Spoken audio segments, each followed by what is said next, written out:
Hi friends, welcome back to my channel. ഇന്ന് നമ്മൾ നോക്കാൻ പോകുന്നത് ഒരു മലയാളം ക്രൈം ത്രില്ലർ സിനിമയെ കുറിച്ചാണ്. തുടക്കം മുതൽ ഒടുക്കം വരെ സസ്പെൻസ് നിറഞ്ഞു നിൽക്കുന്ന ഒന്നാണ് ഈ കഥ. കഥയുടെ പ്രധാന ഇതിവൃത്തം ഒരു ATM സെക്യൂരിറ്റി ഗാർഡായ ജോർജിനെ ചുറ്റിപ്പറ്റിയാണ് സഞ്ചരിക്കുന്നത്. ഒരു രാത്രി 4 പേർ ATM കൊള്ളയടിക്കാനായി ഉള്ളിൽ കടക്കുന്നു. തുടർന്ന് ജോർജ് അതിലൊരാൾക്ക് നേരെ വെടിവെക്കുന്നു. പരിക്കേറ്റയാളുമായി ബാക്കി 3 പേർ അവിടെ നിന്ന് രക്ഷപ്പെടുന്നു. TV ന്യൂസിലും മറ്റു സ്ഥലങ്ങളിലുമെല്ലാം ഈ കൊള്ളയെക്കുറിച്ചുള്ള ചർച്ചകൾ നടക്കുകയാണ്. പോലീസ് ഈ ആംഗിളിൽ അന്വേഷണം ആരംഭിക്കുന്നു. ജോർജിന്റെ മരുമകൻ രാഹുലും വാർത്തകൾ കാണുന്നുണ്ട്. മറുഭാഗത്ത് പോലീസ് ജോർജിനെ വീണ്ടും വീണ്ടും ചോദ്യം ചെയ്യുന്നു. എന്നാൽ കൊള്ളയുമായി തനിക്ക് യാതൊരു ബന്ധവുമില്ലെന്ന മറുപടി തന്നെയാണ് അദ്ദേഹം നൽകുന്നത്. കള്ളന്മാർ തനിക്ക് നേരെ തോക്ക് ചൂണ്ടി ഭീഷണിപ്പെടുത്തിയപ്പോൾ പരിഭ്രാന്തി ആത്മരക്ഷാർത്ഥം വെടിവെച്ചതാണെന്ന് ജോർജ് പറയുന്നു. എന്നാൽ പോലീസിന് അദ്ദേഹത്തിന്റെ വാക്ക് വിശ്വസിക്കാൻ സാധിക്കുന്നില്ല.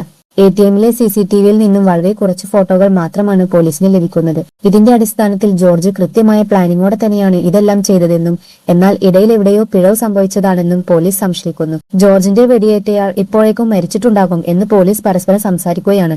അതിനിടയിലാണ് ജോർജിന്റെ മകൾ നീര കൈഞ്ഞറിവ് മുറിച്ച് ജീവനൊടുക്കാൻ ശ്രമിച്ചുവെന്നും അവൾ ആശുപത്രിയിലാണെന്നുമുള്ള വിവരവും അവർ അറിയുന്നത്.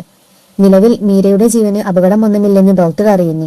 ഇതിനുശേഷം മീര ഇത്രയും വലിയൊരു കാര്യം ചെയ്യുമ്പോൾ രാഹുൽ എവിടെയായിരുന്നു എന്ന് ചോദിച്ച് ഡോക്ടർ അവനെ ശകാരിക്കുന്നു. മീര മുൻപും പലതവണ ജീവനൊടുക്കാൻ ശ്രമിച്ചിട്ടുണ്ടെന്നും പഴയ ചില കാര്യങ്ങൾ കാരണം അവൾ കടുത്ത മാനസിക സമ്മർദ്ദത്തിലാണെന്നും ഡോക്ടർ വെളിപ്പെടുത്തുന്നു. മകളെ കാണാൻ ജോർജിന് അനുവാദം ലഭിക്കുന്നു. മകളെ കണ്ടതും വൈകാരികനാകുന്ന അദ്ദേഹം വീണ്ടും ഇങ്ങനെ ചെയ്യരുതെന്ന് അവളെ ഉപദേശിക്കുന്നു. നിന്റെ അച്ഛന് എന്തെങ്കിലും സംഭവിക്കുമെന്ന് പേടിച്ചാണെങ്കിൽ നീ അത് മനസ്സിൽ വെക്കേണ്ടതില്ല. ഞാൻ ഒരു തെറ്റും ചെയ്തിട്ടില്ലെങ്കിൽ ഈ പോലീസിന് എന്നെ ഒന്നും ചെയ്യാനാകില്ല എന്ന് അദ്ദേഹം പറയുന്നു. അച്ഛന്റെ വാക്ക് കേട്ട് അവൾ ശാന്തയാകുന്നു. ജോർജ് പുറത്തേക്ക് വരുന്നു.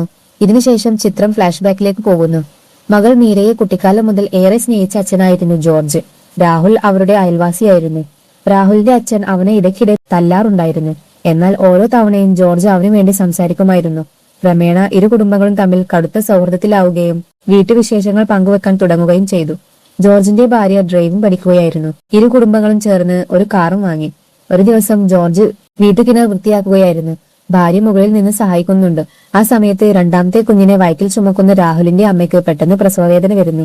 ജോർജ് കിണറിനുള്ളിലായതിനാൽ അദ്ദേഹത്തെ കാത്തു നിൽക്കാതെ ഭാര്യ കുട്ടികളുമായി കാർ എടുത്ത് ആശുപത്രിയിലേക്ക് പോകുന്നു. എന്നാൽ വഴിമധ്യേ അവർ സഞ്ചരിച്ച കാർ വലിയൊരു അപകടത്തിൽപ്പെടുന്നു. അപകടത്തിൽ രാഹുലിന്റെ കുടുംബം മുഴുവൻ മരിക്കുന്നു. രാഹുൽ ഒറ്റക്കാവുകയും അവന്റെ കുടുംബത്തിൽ ആരും ശേഷിക്കാതിരിക്കുകയും ചെയ്യുന്നു. അതിനാൽ ജോർജ് അവനെ സ്വന്തം മകനെ പോലെ വളർത്തുകയും പിന്നീട് തന്റെ മകൾ മീരയെ കൊണ്ട് കല്യാണം കഴിപ്പിക്കുകയും ചെയ്യുന്നു. കഥ വീണ്ടും വർത്തമാനകാലത്തിലേക്ക് വരുന്നു. ജോർജും കുടുംബവും കടുത്ത സാമ്പത്തിക പ്രതിസന്ധിയിലൂടെയാണ് കടന്നുപോകുന്നതെന്ന് പോലീസ് സംശയിക്കുന്നു. ഈ കാരണം കൊണ്ടാണ് ജോർജ് മരുമകൻ രാഹുലുമായി ചേർന്ന് കൊള്ള ആസൂത്രണം ചെയ്തതെന്ന് അവർ കരുതുന്നു.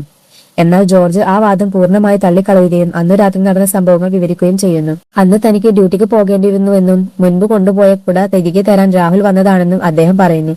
രാഹുലിന്റെ മദ്യപാന ശീലവും വേലയില്ലായ്മയും ജോർജിന് ഒട്ടും ഇഷ്ടമല്ലായിരുന്നു.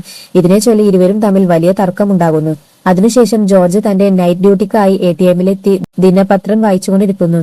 ആ സമയത്ത് പരിചയക്കാരനായ ഒരാൾ അവിടെ എത്തുകയും ഒരു ചടങ്ങിലേക്ക് അദ്ദേഹത്തെ ക്ഷണിക്കുകയും ചെയ്യുന്നു. താൻ തീർച്ചയായും വരുമെന്ന് ജോർജ് ചിരിച്ചുകൊണ്ട് മറുപടി നൽകുന്നു. അതേസമയം വീട്ടിൽ രാഹുൽ വിശ്രമിക്കുകയായിരുന്നപ്പോൾ മീര പെട്ടെന്ന് ഉറക്കെ നിലവിളിക്കുന്നു. രാഹുൽ ഓടി അവളുടെ അടുത്തെത്തുമ്പോൾ മീര വല്ലാതെ ഭയന്ന നിലയിലായിരുന്നു. താൻ അവിടെ ആരെയോ കണ്ടതായി അവൾ പറയുന്നു. എന്നാൽ അത് തോന്നലാകുമെന്നും വെറുതെ ടെൻഷൻ അടിക്കേണ്ടെന്നും രാഹുൽ അവളെ ആശ്വസിപ്പിക്കുന്നു. മീര കടുത്ത മാനസിക പ്രശ്നങ്ങൾ നേരിടുന്നുണ്ടെന്ന് ഇതിൽ നിന്ന് വ്യക്തമാകുന്നു. അന്നു രാത്രി ATMന് സമീപം ബുർഖ ധരിച്ച ഒരു സ്ത്രീ എത്തുന്നു. യഥാർത്ഥത്തിൽ അവരൊരു ലൈംഗിക തൊഴിലാളിയായിരുന്നു. ATMൽ നിന്ന് അല്പം മാറി അവർ സ്വന്തം ജോലി ചെയ്യുന്നു. ജോർജിന് അവരെ മുൻപേ അറിയാമായിരുന്നു. കുറച്ചു സമയത്തിനു ശേഷം 4 ചെറുപ്പക്കാർ ബൈക്കിൽ അവിടെ എത്തുന്നു. ആദ്യം അവർ ആ സ്ത്രീയോട് സംസാരിക്കുന്നു. പിന്നീട് ജോർജിന്റെ അടുത്തെത്തി സിഗരറ്റ് ചോദിക്കുന്നു. അധിക പണം വാങ്ങി ജോർജ് രാത്രിയിൽ സിഗരറ്റ് വിൽക്കാറുണ്ടെന്ന് ഇവിടെ വെളിപ്പെടുന്നു. എന്നാൽ അധിക പണം നൽകില്ലെന്നും യഥാർത്ഥ വിലയ്ക്ക് സിഗരറ്റ് നൽകണമെന്നും ചെറുപ്പക്കാർ ആവശ്യപ്പെടുന്നു. ഇത് കേട്ട് ജോർജ് നിരസിക്കുമ്പോൾ ചെറുപ്പക്കാർ അദ്ദേഹത്തോട് മോശമായി പെരുമാറുകയും ആ സ്ത്രീയെ കുറിച്ച് മോശം കാര്യങ്ങൾ പറയുകയും ചെയ്യുന്നു. ഇതിൽ ദേഷ്യം വന്ന ജോർജ് അവരൊരു ലൈംഗിക തൊഴിലാളി ആയതുകൊണ്ട് എന്തും പറയാമെന്ന് കരുതരുതെന്ന് മുന്നറിയിപ്പ് നൽകുന്നു. ജോർജിന്റെ വാക്ക് കേട്ടതും 4 പേരും അവിടെ നിന്ന് പോകുന്നു. ആ ചെറുപ്പക്കാർ തിരിച്ചു വന്ന് പ്രശ്നമുണ്ടാക്കുമോ എന്ന് ആ സ്ത്രീ ഭയക്കുന്നുണ്ടെങ്കിലും പേടിക്കാതെ വീട്ടിലേക്ക് പോയിക്കോളാൻ ജോർജ് അവരോട് പറയുന്നു. പിന്നീട് പോലീസ് ആ സ്ത്രീയുടെ വീട്ടിലെത്തി മൊഴിയെടുത്തു. ജോർജ് പറഞ്ഞതെല്ലാം സത്യമാണെന്ന് അവർ സ്ഥിരീകരിക്കുന്നു. അവർ പോയതിനു ശേഷമാണ് ATMൽ കൊള്ള നടന്നത്. ഇതോടെ ആ 4 ചെറുപ്പക്കാരാണ് കൊള്ളയ്ക്ക് പിന്നിലെന്ന് പോലീസിന് സംശയമായി. അന്വേഷണത്തിൽ അവർ സ്റ്റീഫൻ എന്ന ലോക്കൽ ഗ്യാങ്സ്റ്റർക്ക് വേണ്ടിയാണ് ജോലി ചെയ്യുന്നതെന്ന് വ്യക്തമാകുന്നു. എന്നാൽ എല്ലാവരെയും പിടിച്ച് ചോദ്യം ചെയ്യാൻ പോലീസ് തീരുമാനിക്കുന്നു. മറുഭാഗത്ത് രാഹുൽ തന്റെ സുഹൃത്തുക്കളോടൊപ്പം മദ്യപിക്കുകയാണ്. അവന് പണമില്ലാത്തതിനാൽ സുഹൃത്തുക്കൾ അവനെ പരിഹസിക്കുന്നു. ദേഷ്യം വന്ന രാഹുൽ അവരുടെ നേരെ പണം എറിഞ്ഞുകൊണ്ട് നിങ്ങളുടെ പണം വെച്ചോളൂ, എന്നെ തനിയെ വിടൂ എന്ന് പറയുന്നു. അതിനുശേഷം അവൻ പഴയൊരു വിജനമായ വീട്ടിലേക്ക് കയറി ചെല്ലുന്നു. അവിടെ ഒരു ബാഗ് തുറന്നു നോക്കുമ്പോൾ നിറയെ പണക്കെട്ടുകൾ കാണുന്നു. രാഹുലിന്റെ കയ്യിൽ ഇത്രയും പണം എങ്ങനെ വന്നു എന്ന വലിയൊരു സസ്പെൻസ് ഇവിടെ സൃഷ്ടിക്കുന്നു. അതിനിടയിൽ നഗരത്തിന്റെ മറ്റൊരു ഭാഗത്ത് കുറച്ച് ചെറുപ്പക്കാർ ഒരാളെ പിന്തുടരുന്നു. രക്ഷപ്പെടാൻ അയാൾ ദുർഗന്ധം വമിക്കുന്ന ഒരു വിജനമായ സ്ഥലത്ത് ഒളിക്കുന്നു. അവിടെ കറുത്ത ഹൂഡി ധരിച്ച് വെടിയേറ്റ നിലയിൽ ഒരാളുടെ മൃതദേഹം അവർ കാണുന്നു. മരിച്ചത് ആ ഏരിയയിലെ അറിയപ്പെടുന്ന ഗ്യാങ്സ്റ്ററായ സ്റ്റീഫൻ ആണെന്ന് വാർത്തകളിൽ നിന്നറിയുന്നു. ATM കൊള്ളയ്ക്കിടെ വെടിയേറ്റത് സ്റ്റീഫൻ ആകാം എന്ന് പോലീസ് കരുതുന്നു. സ്റ്റീഫൻ എങ്ങനെ കൊല്ലപ്പെട്ടു എന്നതിൽ അവന്റെ ബോസ് വർഗീസും വിഷമത്തിലാണ്. സ്റ്റീഫൻ തന്റെ ഏറ്റവും വിശ്വസ്തനായ ആളായിരുന്നുവെന്നും തന്റെ അറിവില്ലാതെ അവൻ എങ്ങനെ ATM കൊള്ള പ്ലാൻ ചെയ്തുവെന്നും വർഗീസ് ചിന്തിക്കുന്നു. കഥ ഇവിടെ കൂടുതൽ ദുരൂഹമാകുന്നു. സ്റ്റീഫന്റെ മരണശേഷം കോപിഷ്ഠനായ വർഗീസ് അവന്റെ കൂടെ കൊള്ളയിൽ പങ്കെടുത്തവരെ കണ്ടെത്താൻ ആളുകളോട് ആവശ്യപ്പെടുന്നു. എന്തുകൊണ്ടാണ് ATM കൊള്ളയടിക്കാൻ പ്ലാൻ ചെയ്തതെന്നും അറിയണം. ആവശ്യമെങ്കിൽ കേസ് അന്വേഷണം വിശ്വസ്തനായ പോലീസ് ഓഫീസറെ ഏൽപ്പിക്കുമെന്നും സാധാരണ അന്വേഷണത്തിൽ വിശ്വാസമില്ലെന്നും വർഗീസ് പറയുന്നു. കുറച്ചു സമയത്തിനു ശേഷം വർഗീസിന്റെ പ്രിയപ്പെട്ട ഇൻസ്പെക്ടർ കേസ് ഏറ്റെടുക്കുന്നു. ബാക്കി പോലീസുകാർ ജോർജിനോട് ശാന്തമായി സംസാരിക്കുമ്പോൾ ഈ ഇൻസ്പെക്ടർ വളരെ ക്രൂരമായി ചോദ്യം ചെയ്യുന്നു. അയാൾ ജോർജിനെ ഉപദ്രവിക്കുകയും കൊള്ളയുടെ ആസൂത്രണത്തെക്കുറിച്ചും സ്റ്റീഫന്റെ പങ്കിനെക്കുറിച്ചും വീണ്ടും വീണ്ടും ചോദിക്കുകയും ചെയ്യുന്നു. തനിക്ക് ഒന്നും അറിയില്ലെന്നും കൊള്ളയുമായി ഒരു ബന്ധവുമില്ലെന്നും ജോർജ് ആവർത്തിക്കുന്നു. വർഗീസിന്റെ ആളുകളും അമ്പരപ്പിലാണ്. കാരണം തങ്ങളോട് പറയാതെ സ്റ്റീഫൻ ഒരു വലിയ കാര്യം ചെയ്യാറില്ല. അതിനാൽ ഇത്രയും വലിയൊരു കൊള്ള അവൻ എങ്ങനെ പ്ലാൻ ചെയ്തു എന്ന് അവർക്ക് മനസ്സിലാകുന്നില്ല. വർഗീസ് നേരിട്ട് അവരോട് സത്യം ചോദിക്കുന്നുണ്ടെങ്കിലും തങ്ങൾക്ക് ഇതിൽ പങ്കില്ലെന്ന് അവർ സത്യം ചെയ്യുന്നു. ഇൻസ്പെക്ടർ വീണ്ടും ജോർജിനെ ഉപദ്രവിക്കുകയും സത്യം പറയാൻ ആവശ്യപ്പെടുകയും ചെയ്യുന്നു. തുടർന്ന് ഒരു ഫ്ലാഷ് ബാക്ക് കാണിക്കുന്നു. കൊള്ള നടക്കുമ്പോൾ 4 പേർ കാറിൽ ATMന് മുന്നിലെത്തുന്നു. അവർ ഉള്ളിൽ കയറി മെഷീനിൽ സ്ഫോടക വസ്തു ഘടിപ്പിക്കുന്നു. ശബ്ദം കേട്ട് പരിശോധിക്കാനെത്തുന്ന ജോർജിനെ അവർ ആക്രമിക്കുന്നു. തുടർന്ന് ATMൽ നിന്ന് പണം എടുത്ത് ബാഗിലാക്കുമ്പോൾ ജോർജ് തടയാൻ ശ്രമിക്കുന്നു. തടഞ്ഞു വെക്കുന്നതിനിടെ ഒരു കൊള്ളക്കാരൻ ജോർജിന് നേരെ തോക്ക് ചൂണ്ടുന്നു. ജോർജ് തോക്ക് പിടിച്ചെടുക്കാൻ ശ്രമിക്കുന്നതിനിടെ വെടിപൊട്ടുകയും വെടിയുണ്ട സ്റ്റീഫനെ ഏൽക്കുകയും ചെയ്തു. ഭയന്നുപോയ ബാക്കി 3 പേർ സ്റ്റീഫനെയും എടുത്ത് ഓടി രക്ഷപ്പെട്ടു. ഈ കഥ കേട്ട ഇൻസ്പെക്ടർ സ്റ്റീഫൻ വർഗീസിന്റെ ആളാണെന്ന് തനിക്കറിയാമെന്നും എന്നാൽ കൂടെ ഉണ്ടായിരുന്ന ആ 3 പേർ ആരാണെന്നും ജോർജിനോട് ചോദിക്കുന്നു.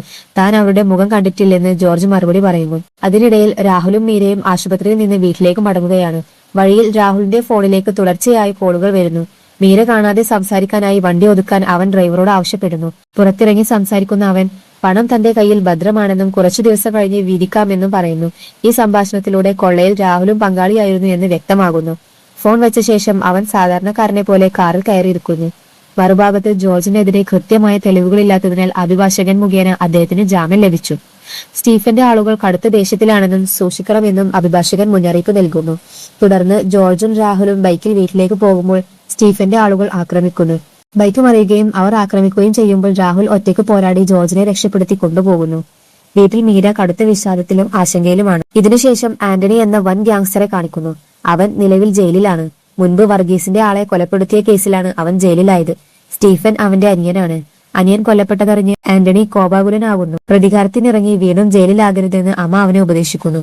മകളെ അവിടെ നിന്ന് കൊണ്ടുപോകാൻ ആന്റണി അമ്മയോട് ആവശ്യപ്പെടുന്നു. അതിനിടെ ഇൻസ്പെക്ടർ ജയിലിൽ ആന്റണിയെ കാണാനെത്തുന്നു. മുൻപരിചയമുള്ള അവർ സംസാരിച്ചു. അനിയനെ കൊന്നത് ആരെന്ന് കണ്ടെത്തി പേര് പറയാൻ ആന്റണി ആവശ്യപ്പെട്ടു. ആക്രമണത്തിന് ശേഷം വീട്ടിലെത്തുന്ന ജോർജിനും രാഹുലിനും പരിക്കേറ്റിട്ടുണ്ടായിരുന്നു. അവസ്ഥ കണ്ട മീര വിഷമിക്കുന്നു. മരുന്നെടുക്കാനെന്ന വ്യാജേന അലമാര തുറക്കുന്ന രാഹുൽ ഒളിപ്പിച്ചു വെച്ച രഹസ്യ മൊബൈൽ എടുത്ത് മറ്റൊരിടത്തേക്ക് മാറ്റി. പിന്നീട് ആ ഫോൺ ഉപയോഗിച്ച് മറ്റു 2 പേരെ വിളിക്കുന്നു. കൊള്ളയിൽ പങ്കെടുത്ത മറ്റു 2 പേരായിരുന്നു അവർ വിഹിതം ചോദിക്കുന്നുണ്ടെങ്കിലും ഇപ്പോൾ നൽകാനാകില്ലെന്നും കുറച്ചുകൂടെ സമയം വേണമെന്നും രാഹുൽ പറയുന്നു. ഇൻസ്പെക്ടർ വർഗീസിനെ കാണുന്നു. സ്റ്റീഫന്റെ മരണം ആന്റണിയേക്കാൾ വേദനിപ്പിച്ചത് തന്നെയാണെന്നും കൊലയാളിയെ തനിക്ക് തന്നെ കൊല്ലണമെന്നും വർഗീസ് പറയുന്നു. എന്നാൽ പോലീസിന്റെ ചോദ്യം ചെയ്യലിൽ എല്ലാവരും നിരപരാധിത്വം അവകാശപ്പെടുകയാണെന്ന് ഇൻസ്പെക്ടർ വ്യക്തമാക്കുന്നു. തുടർന്ന് സ്റ്റീഫന്റെ കൂട്ടുകാരോട് സംസാരിക്കുമ്പോൾ അവൻ പണത്തിന് ബുദ്ധിമുട്ടുള്ളവനല്ലെന്നും പിന്നെ എന്തിനാണ് കൊള്ളയടിച്ചതെന്നും മനസ്സിലാകുന്നില്ലെന്നും അവർ പറയുന്നു. അന്വേഷണത്തിനിടെ ഇൻസ്പെക്ടർ മീരയുടെ സൈക്കാട്രിസ്റ്റിനെ കാണുന്നു. മീര ക്രൂരമായും മാനസികമായും ലൈംഗികമായും പീഡിപ്പിക്കപ്പെട്ടിട്ടുണ്ടെന്ന് ഡോക്ടർ വെളിപ്പെടുത്തുന്നു. ഭർത്താവായ രാഹുലിനെ സംശയിക്കാമെന്നും അദ്ദേഹം പറയുന്നു. രാഹുൽ മുൻപ് ജോർജിന്റെ വീട്ടിൽ മകനെ പോലെയാണ് കഴിഞ്ഞിരുന്നതെന്നും പിന്നീട് മീരയെ കല്യാണം കഴിച്ചു കൊടുക്കുകയായിരുന്നു എന്നും വ്യക്തമാകുന്നു. എന്നാൽ കല്യാണത്തിന് മുൻപ് രാഹുൽ മീരയ്ക്ക് ലഹരി മരുന്ന് നൽകി പീഡിപ്പിച്ചുവെന്നും മാനെ രക്ഷിക്കാൻ ജോർജ് കല്യാണം കഴിച്ചു കൊടുത്തതാണെന്നും നഗരത്തിൽ കിംവദന്തി ഉണ്ടായിരുന്നു. ഇതൊരു വെറും പ്രചരണം മാത്രമാണെന്ന് ഡോക്ടർ വ്യക്തമാക്കി. രാഹുലിന്റെ സംശയകരമായ പെരുമാറ്റം കണ്ട് ജോലിക്ക് പോയിക്കൂടെ എന്ന് ജോർജ് ചോദിക്കുന്നു. എന്നാൽ ദേഷ്യപ്പെട്ട് രാഹുൽ ഭക്ഷണം കഴിക്കാതെ എഴുന്നേറ്റ് പോയി. മുറിയിലെത്തി പണത്തിന്റെ ബാഗ് പരിശോധിച്ച് അത് മാറ്റാൻ അവൻ തീരുമാനിക്കുന്നു. അതേസമയം ജോർജ് പരിക്കുകൾ കാണിക്കാൻ ആശുപത്രിയിൽ പോകുന്നു. അവിടെ വെച്ച് ഇൻസ്പെക്ടർ വീണ്ടും രാഹുലിനെയും ജോർജിനെയും ചോദ്യം ചെയ്യുന്നു. മീരയെ പീഡിപ്പിച്ചതിനെ കുറിച്ചും മയക്കുമരുന്ന് ഉപയോഗത്തെക്കുറിച്ചും ഇൻസ്പെക്ടർ രാഹുലിനെ കുറ്റപ്പെടുത്തുന്നു. എന്നാൽ മീര ഇടപെടുകയും രാഹുൽ തന്നോട് മോശമായി പെരുമാറിയിട്ടില്ലെന്നും സ്നേഹിച്ചിട്ടേ ഉള്ളൂവെന്നും യഥാർത്ഥ കുറ്റവാളി മറ്റൊരാളാണെന്നും പറയുന്നു. കുറ്റവാളിയുടെ പേര് പറഞ്ഞാൽ നടപടി എടുക്കുമോ എന്ന് അവൾ ചോദിക്കുമ്പോൾ ഇൻസ്പെക്ടർ മറുപടി ഇല്ലാതെ പോകുന്നു. എന്നാൽ രാഹുൽ ടെൻഷനിലാകുന്നു. തുടർന്ന് മാസങ്ങൾക്ക് മുൻപുള്ള ഫ്ലാഷ് ബാക്ക് കാണിക്കുന്നു. രാഹുലും മീരയും ഷോപ്പിങ്ങിന് ശേഷം മടങ്ങുമ്പോൾ പഴയ കോളേജ് സുഹൃത്തായ സ്റ്റീഫനെ കാണുന്നു. അവൻ അവർക്ക് ജ്യൂസ് നൽകുന്നു. യാത്രയിലായതിനാൽ തന്റെ കാറിൽ ഇറക്കാമെന്ന് അവൻ പറയുന്നു. എന്നാൽ ജ്യൂസിൽ മയക്കുമരുന്ന് കലർത്തിയിരുന്നു. മീര ബോധം വരുമ്പോൾ പൂട്ടിയിട്ട മുറിയിലാണ് താനെന്ന് മനസ്സിലാക്കുന്നു. പെൺകുട്ടികളെ തട്ടിക്കൊണ്ടുപോയി മയക്കുമരുന്ന് നൽകി പീഡിപ്പിക്കുന്ന സ്വഭാവക്കാരനായിരുന്നു സ്റ്റീഫൻ. മീരയെ അവൻ പീഡിപ്പിക്കുന്നു. അവിടെ റാണി എന്ന മറ്റൊരു പെൺകുട്ടിയും തടവിലുണ്ടായിരുന്നു. മീരയെ കാണാതെ ജോർജ് പോലീസ് സ്റ്റേഷനിൽ പരാതി നൽകിയെങ്കിലും പോലീസ് ഗൗരവമായി എടുത്തില്ല. ഇതിനിടെ സ്റ്റീഫൻ ക്ഷീണിതനായി പുറത്തുപോയപ്പോൾ റാണി മരക്കഷ്ണം കൊണ്ട് അവന്റെ തലക്കടിച്ച് മീരയുമായി രക്ഷപ്പെടുന്നു. ഓടുന്നതിനിടെ അവിചാരിതമായി റാണി വണ്ടിയിടിച്ച് മരിക്കുന്നു. ഇത് കണ്ട് ഭയന്ന മീര ഓടി രക്ഷപ്പെടുന്നു. വർത്തമാനകാലത്തിൽ മീര ഈ വിവരങ്ങളെല്ലാം ഇൻസ്പെക്ടറോട് പറയുന്നു. തുടർന്ന് പോലീസിന്റെ വീഴ്ചകളെ കുറിച്ച് ഇൻസ്പെക്ടർ സംസാരിക്കുന്നു. ജോർജ് മുൻപ് സ്റ്റീഫന്റെ വീട്ടിൽ പോയി ചോദിച്ചപ്പോൾ സ്റ്റീഫൻ അദ്ദേഹത്തെ മർദ്ദിച്ചിരുന്നു. ഇതിന്റെ പ്രതികാരം ജോർജിനുണ്ടായിരുന്നു എന്ന് റാണിയുടെ അച്ഛൻ പറയുന്നു. സ്റ്റീഫന്റെ ആളുകൾ വീണ്ടും ജോർജിനെയും രാഹുലിനെയും ആക്രമിക്കുന്നുണ്ടെങ്കിലും രാഹുൽ അവരെ തോൽപ്പിക്കുന്നു. പോലീസ് സ്റ്റേഷനിലുള്ള മീരയെ കാണാൻ ജോർജും രാഹുലും എത്തുമ്പോൾ പോലീസ് നുണ പറയുന്നു. ഇൻസ്പെക്ടർ അവൾ ഒളിപ്പിച്ചിരിക്കുകയാണെന്ന് മനസ്സിലാക്കിയ അവർ ആന്റണിയുടെ സഹായം തേടുന്നു. ആന്റണിയുടെ മകളെ തട്ടിക്കൊണ്ടുപോയി ഇൻസ്പെക്ടറെ കൊണ്ട് മീരയെ മോചിപ്പിക്കാൻ അവർ ആവശ്യപ്പെടുന്നു. ആന്റണി മകളെ സുരക്ഷിതമായി വീണ്ടെടുക്കുന്നു. ഇൻസ്പെക്ടർ ഒരു വീഡിയോ കാണിക്കുന്നു. സ്റ്റീഫനെ കൊല്ലാനുള്ള പ്ലാനിൽ ജോർജും രാഹുലും പങ്കാളികളായിരുന്നുവെന്ന് മീര അതിൽ സമ്മതിക്കുന്നുണ്ട്. എന്നാൽ ആന്റണി ഒരു വലിയ സത്യം വെളിപ്പെടുത്തുന്നു. സ്റ്റീഫൻ സ്വന്തം നാത്തൂനോട് വരെ മോശമായി പെരുമാറിയ വിവരം ഭാര്യയിൽ നിന്ന് ആന്റണി അറിഞ്ഞിരുന്നു. ക്രൂരനായ അനിയൻ അവസാനിപ്പിക്കാൻ ആന്റണി തന്നെയായിരുന്നു പ്ലാൻ ചെയ്തത്. തന്റെ വിശ്വസ്തരെ വിട്ട് ATM കൊള്ളയടിക്കാൻ പദ്ധതിയിടുകയും രാഹുലിനെ ബന്ധപ്പെടുകയും ചെയ്യുന്നു. കൊള്ളയടിയല്ല, സ്റ്റീഫനെ വധിക്കലാണ് ലക്ഷ്യമെന്ന് രാഹുലിനെ അറിയിച്ചു.